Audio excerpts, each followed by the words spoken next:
darling. It's me, Elvira, Mistress of the Dark. And I am positively shivering with delight that you're here, because we're about to get up close and personal with one of the true legends of Hollywood creature features.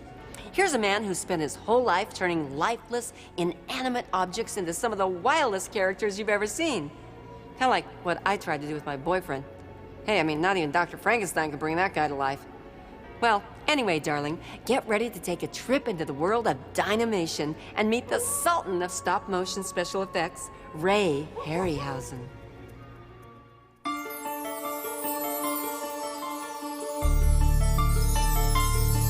In the royal family of fantasy films, there is one acknowledged godfather. Oscar-winning special effects genius, Ray Harryhausen. His unique brand of stop-motion animation has influenced generations of filmmakers since the 1950s. And in 2003, Ray received a star on the Hollywood Walk of Fame, across the street from Grauman's Chinese Theater, where Ray first saw the movie that changed his life, 1933's King Kong. Wild, weird, wonderful. The stuff for which movies were made. Adventure, to make you wonder if it's true. Half the charm of King Kong when I first saw it at Grauman's Chinese at the age of 13 was that I didn't know how it was done. I knew it wasn't a man in a suit.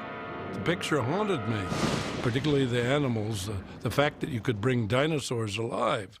And then my father had a friend who'd worked at RKO, and he told us all about stop motion and how they were puppets and moved frame at a time. So that intrigued me, and I started experimenting on my own as a hobby.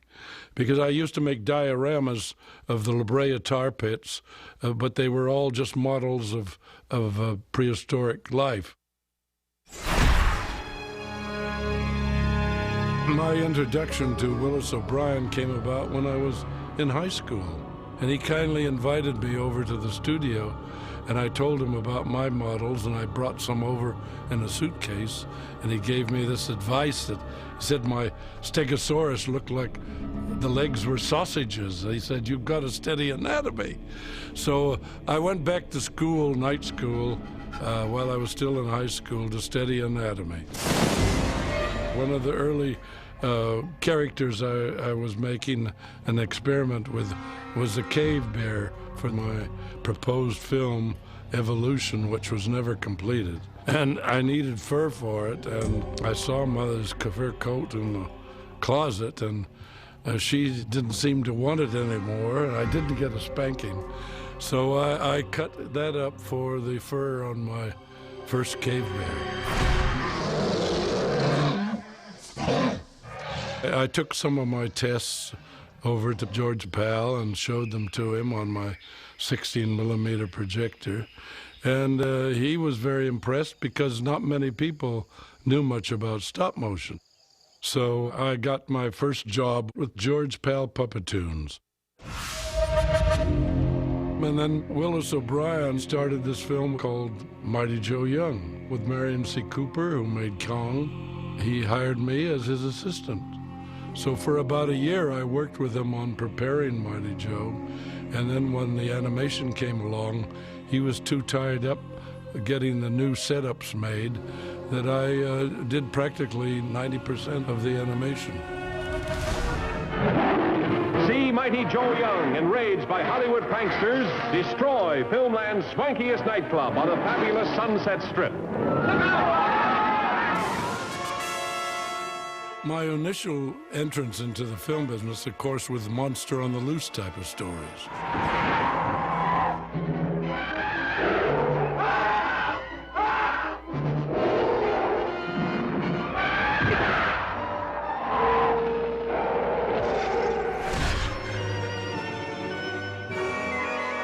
I destroyed Rome with Emir, and I destroyed New York with The Beast from 20,000 Fathoms, and I destroyed San Francisco with an octopus.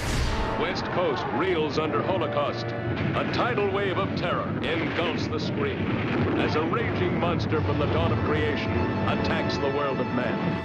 Every inch of film that I've made, except on Clash of the Titans, I did every inch of animation myself. And I preferred to work that way because it requires enormous concentration. Some people find it very tedious. I never found it tedious. Flying saucers have invaded our planet. Washington, London, Paris, Moscow are key targets. In the Washington Monument fell over, each brick had to be put on a wire and animated frame by frame as the saucer knocked it over. Breathtaking spectacle, hair-raising terror.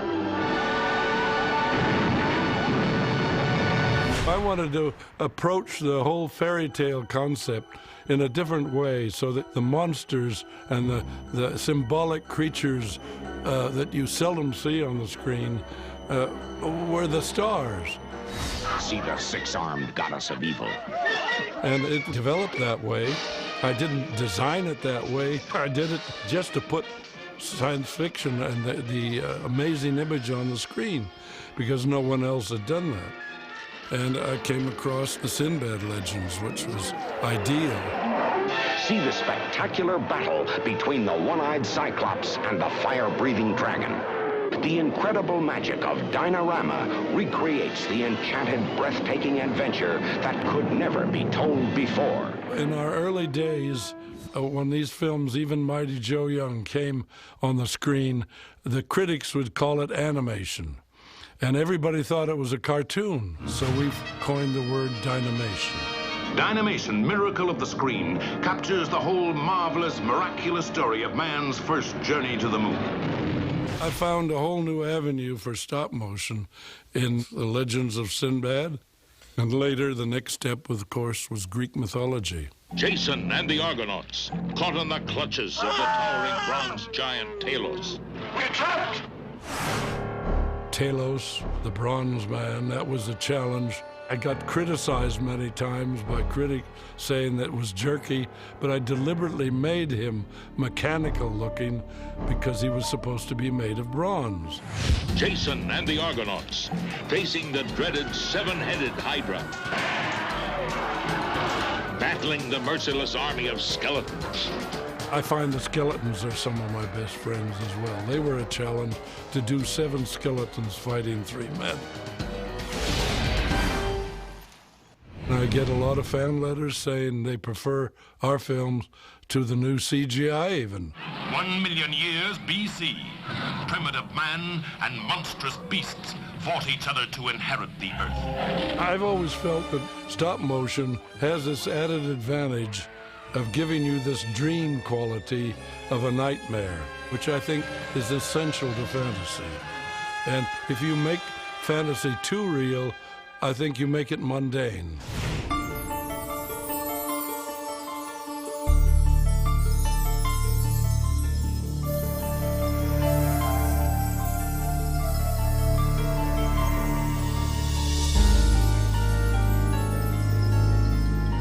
I'm grateful that our films are looked upon as more than just entertainment.